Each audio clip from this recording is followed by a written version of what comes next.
تو اللہ تعالیٰ فرماتا ہے کہ نوح تمہارے گھر والوں میں سے نہیں ہے، انہ عمل غیر صالح،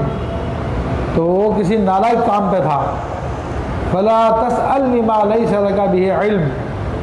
تو آپ مجھ سے وہ بات نہ مانگیں جس کا آپ کو علم نہیں ہے، انی اعظک، میں آپ کو نصیحت فرماتا ہوں، اللہ فرما رہا ہوں، میں آپ کو نصیحت فرماتا ہوں نوح علیہ السلام، ان تکون من الجاہلین، کہ کہیں آپ نادانوں میں سے نہ بن جائیں۔ قال ربی انی اعوذ بک، کیونکہ نوح علیہ السلام کے علم میں نہیں تھا، اللہ نے فرما بھی دیا جو آپ کے علم میں نہیں ہے آپ اس کے بارے میں نہ سوال کریں۔ نوح علیہ السلام اس کو مسلمان سمجھ رہے تھے،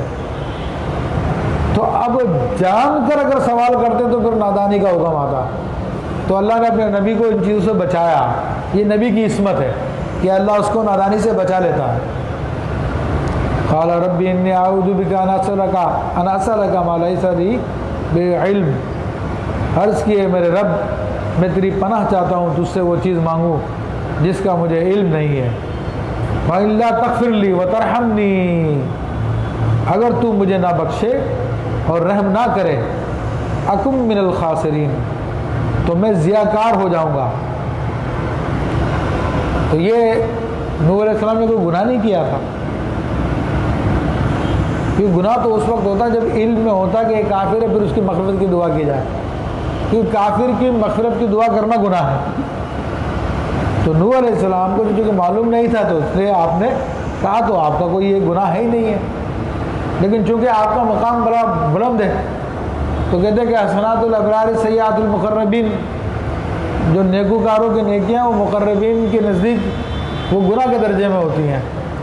تو اس لیے فوری طور پہ حضرت نوح علیہ السلام نے استغفار بھی کیا اور اللہ تعالیٰ سے رحم بھی طلب کیا۔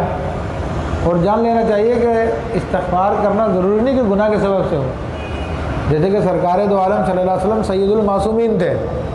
لیکن اس کے باوجود ایک دن میں آپ 70 مرتبہ، ایک روایت کے مطابق 100 مرتبہ استغفار فرمایا کرتے تھے۔ تو بہرحال یہ استغفار کرنا، رحم طلب کرنا یہ نبیوں کا طریقہ ہے۔ قیل یا نوح، کہا گیا کہ نوح اہبط بسلام منا وبرکات علیک، کہ کشتی سے اتر جاؤ سلامتی کے ساتھ، ہماری طرف سے سلامتی کے ساتھ اور برکتوں کے ساتھ جو تم پر ہیں، وعلی امم ممن معک، اور تیرے ساتھ کے کچھ گروہوں پر ہے، وامم، اور کچھ گروہ ہیں، سنمتعہم، جنہیں ہم دنیا برتنے کو دیں گے، ثم یمسہم منا عذاب علیم، پھر انہیں ہماری طرف سے دردناک عذاب پہنچے گا۔ اب دیکھیے کہ نوح علیہ السلام کی کشتی پیچھے ذکر آ چکا ہے کہ اللہ تعالیٰ کے حکم سے پہاڑ جودی پہ رکی تھی،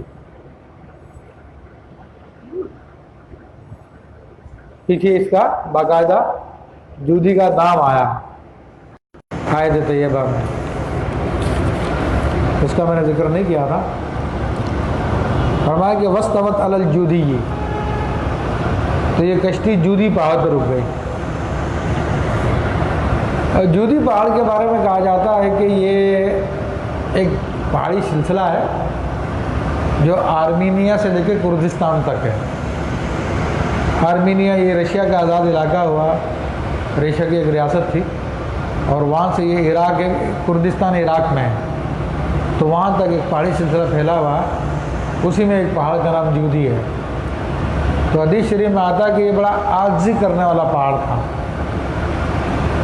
یعنی پہاڑوں میں بھی عاجزی کا مادہ ہے، بعض تکبر بھی کرتے ہیں۔